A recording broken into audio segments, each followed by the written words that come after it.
যে 28 ফেব্রুয়ারি এনসিপি যাত্রা শুরু করে একদম পূর্ণাঙ্গ রাজনৈতিক দল হিসেবে। আমরা নিবন্ধনের কাজ করছি, আগাচ্ছি এবং রাজনীতির ময়দানে আমাদের সরব উপস্থিতি আপনারা সবাই জানেন। এবং আজকের প্রোগ্রাম যেহেতু নারী রাজনীতি নিয়ে এবং রাজনীতিতে নারীর অংশগ্রহণ, ভূমিকা ইত্যাদি নিয়ে আমি এই পোর্শনটা দিয়ে শুরু করতে চাই। এনসিপিতে আহ্বায়ক কমিটি ছাড়া বর্তমানে আমাদের পুরো বাংলাদেশেই আমাদের এনসিপির সমর্থক আছে এবং আমাদের সাথে বিশাল একটা জনগোষ্ঠী যুক্ত আছে, কিন্তু অফিসিয়ালি এনসিপির বর্তমানে শুধু একটা আহ্বায়ক কমিটি আছে 217 জনের, আমি যদি ভুল করে না থাকি, এবং সেখানে নারী আছে 23 জন এবং যেটা 11%। আরপিও অনুযায়ী রাজনৈতিক দলের যে কোনো স্তরের কমিটিতে নারী থাকতে হয় 33%। তো সেক্ষেত্রে আমরা পিছিয়ে আছি। কিন্তু আপনাদেরকে বলতে চাই, বাংলাদেশের বর্তমানের সবচেয়ে যারা বড় রাজনৈতিক দল হিসেবে নিজেদের দাবি করে, তাদের কেন্দ্রীয় কমিটিতে তাদের 47 বছর পর, তাদের জন্মের 47 বছর পরও সেই রাজনৈতিক দলে কেন্দ্রীয় কমিটিতে নারী আছে মাত্র 13.6%। আর আমরা এনসিপি যাত্রা শুরু করেছে অলরেডি 11% নিয়ে, এবং তাদের স্থায়ী কমিটি যে আছে সেখানে একজন মাত্র নারী সদস্য আছে। এই কম্পেয়ারটা আমি কেন করছি? এনসিপি যখন এই গণ অভ্যুত্থানের পরে বাংলাদেশে যে একটা নজিরবিহীন অবস্থা এখন, এবং আমরা যে মুখে বলছি নতুন বাংলাদেশ, এটা আসলে মুখে বলার বিষয় না, এটা আমরা প্রত্যেকে কিন্তু অনুভব করছি। এবং আদতেই এখন বাংলাদেশের রাজনৈতিক অঙ্গনে এরকম একদম পুরো প্রেক্ষাপট বদলানো একটা সময় এর আগে কখনো আসে না, এবং এটা আমরা সবাই প্রতিজ্ঞাবদ্ধ যে আমরা এটাকেও হাতছাড়া হতে দিব না। এবং বাংলাদেশের অর্ধেকের বেশি জনগোষ্ঠী হচ্ছে নারী, এবং এনসিপি বিশ্বাস করে যে এই নারীদেরকে ছাড়া আগামীতে কোনো রাজনীতি হবে না, কোনো রাজনৈতিক দল দাঁড়াতে পারবে না। নারীদেরকে বাদ দিয়ে বাংলাদেশে বর্তমানে সেটা পুরনো হোক নতুন হোক, কোনো রাজনৈতিক দল রাজনীতি করতে পারবে না। তাদের নিজেদের অস্তিত্বের জন্যই নারীরাই কিন্তু এনসিপির শক্তি। এই যে আমি 23 জন নারীর কথা বললাম, শুরুতে একজন আপা ছিল চট্টগ্রাম বিশ্ববিদ্যালয়ে, উনি চলে গেছেন, যে নারীদের জন্য সবসময় ফিক্স করা হয় কিছু সফট প্রফেশন। খুবই সত্য কথা যে সবাই চায় ঘরের মেয়ে ডাক্তার হবে, ইঞ্জিনিয়ার হবে, টিচার হবে, ব্যাংকে কাজ করবে, ইভেন বিদেশে পিএইচডি করতেও যাবে, কিন্তু রাজনীতি করবে না। কিন্তু আমি আপনাদেরকে বলতে চাই, এই যে 23টা মেয়ে একদম সাধারণ পরিবারের মেয়ে, এবং এক একজন এক একটা ব্যাকগ্রাউন্ডের। এখানে চিকিৎসক আছে, আইনজীবী আছে, মাইক্রোবায়োলজিস্ট আছে, টিচার আছে, ব্যবসায়ী আছে, ভাস্কর্যে পড়া স্নাতক পাশ করা নারীও আছে, এবং প্রত্যেকে তাদের নিজ নিজ যোগ্যতায়, কিন্তু কোনো টোকেনিজম না, নিজ নিজ যোগ্যতায় কিন্তু এনসিপিতে জায়গা করে নিয়েছে এবং নীতি নির্ধারক এবং দায়িত্বশীল পদে আছে। বিএনপি যে কথায় কথায় 31 দফা বলে এখন একদম সয়লাভ করে ফেলছে, তাদের সংস্কার মানে 31 দফা। 31 দফার 24 নম্বরে তারা নারী ক্ষমতায়নের কথা বলেছে, শুধু এতটুকুই যে তারা নারীর ক্ষমতায়নে কাজ করবে। অথচ এই সংস্কার প্রস্তাবে যে 100টা নারীর যে বর্তমানে সংরক্ষিত আসন আছে 50টা, সেটাকে 100তে উন্নীত করে সরাসরি ভোট, মানে ওখানে একটা এখন তারা রিজার্ভ সিটগুলোতে সরাসরি ভোট হবে, মানে নারী প্রার্থী ভার্সেস নারী প্রার্থী। ওই 100টা আসনে নারী প্রার্থীরাই নিজেদের মধ্যে প্রতিযোগিতা করবে, জনগণ ভোট দিয়ে নারী প্রার্থী নির্ধারণ করবে। এটাতে তারা আপত্তি জানিয়েছে। এই বাংলাদেশের জন্মের পর এই সংরক্ষিত নারী আসনগুলোকে সবসময় অলংকার মনে করা হতো, এবং যেসব রাজনৈতিক দল সংসদে সংখ্যাগরিষ্ঠ পেত তারাই সিলেক্ট করত। জনগণ ঠিক করত পুরুষ সংসদ, আর পুরুষ সংসদরা ঠিক করত নারী সংসদ। এরকম একটা বৈষম্যের দেশে এবং বাংলাদেশের জন্মের পর থেকেই এভাবে চলছে, এবং 53 বছর পর, এতগুলো রক্তের পর, এত শহীদের পরও বিএনপি এখনো নারীর ক্ষমতায়নে কিন্তু একমত হচ্ছে না। তারা মুখে বলছে কিন্তু কাজে তাদের কোনো মিল নাই, তারা এখনো এটার বিরোধিতা করছে।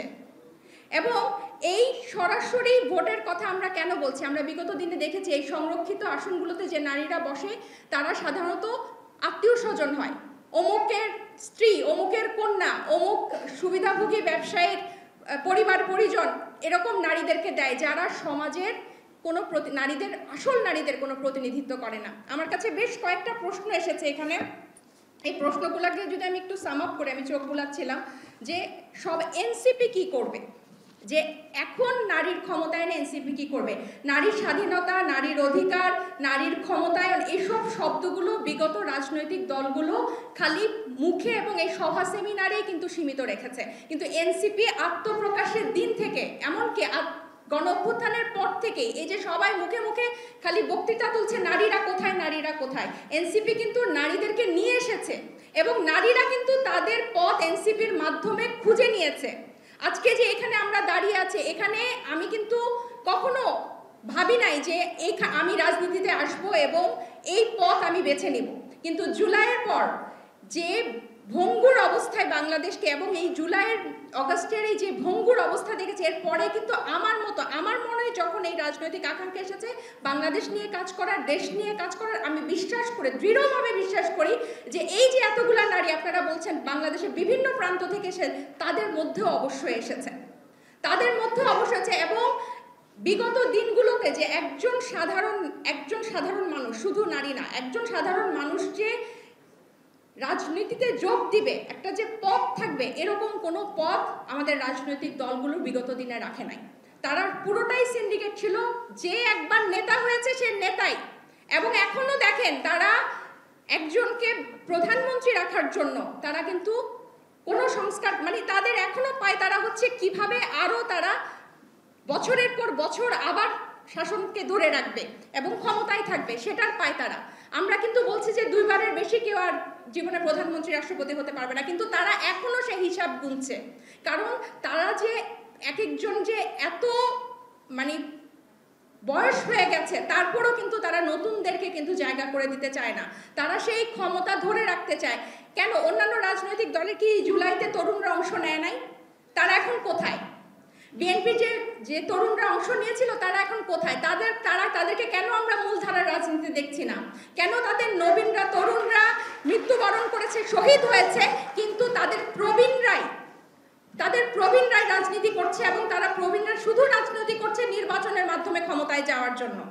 কেন তাদের প্রবীণরা এত রক্ত পড়েও, এত শহীদের লাশের উপর দাঁড়াও তারা সংস্কার চাইছে না?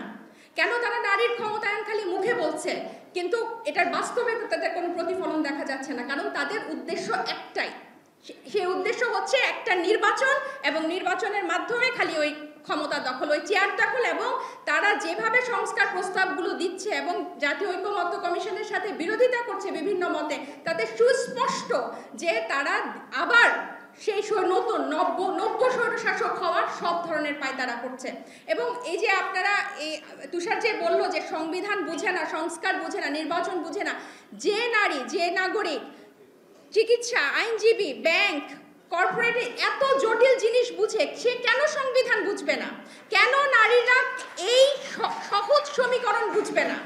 এখানে তো এটা তো মঙ্গল গ্রহ থেকে কোনো কিছু আসে না, কিন্তু এটা তাদেরকে এইভাবে পোট্রে করা হয় যে তুমি নারী বা তুমি ছোট, তুমি কোনো কিছু বুঝবা না। এগুলো কিন্তু সম্পূর্ণ তাদের আইওয়াশ।